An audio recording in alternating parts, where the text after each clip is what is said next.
ఇంట్లో అయితే హోమం జరిపిస్తూ ఉంటారు. ఇక సత్య అలాగే క్రిష్ వాళ్ళిద్దరూ కూడా దగ్గరుండి హోమం చేస్తూ ఉంటే ఇంతలో పూజారి గారు అమ్మ ఇలా చేయండి అలా చేయండి అని చెప్తే సత్య అన్నీ చేసి దేవుడికి దండం పెట్టుకుంటుంది.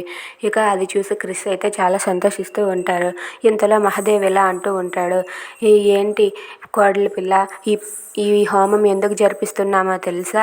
ఈ హోమం జరిగితే మీ ఇద్దరూ సంతోషంగా ఉంటారు, మా ఇంట్లో కూడా సంతోషం ఉంటుందని.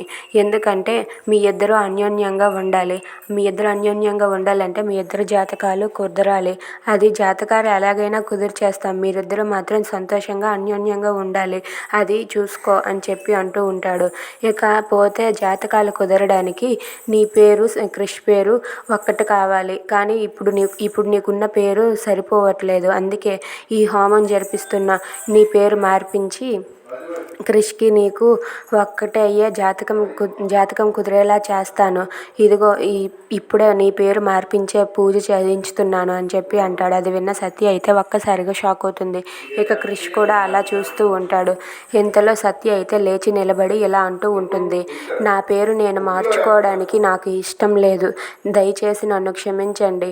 నేను నా పేరుతోనే ఉంటాను, ఇంకొక పేరుతో అనిపించుకోవటం లేదు అని చెప్పి అంటూ ఉంటుంది. అది విన్న క్రిష్ అయితే ఒక్కసారిగా షాక్ అవుతాడు. If you like this video please subscribe.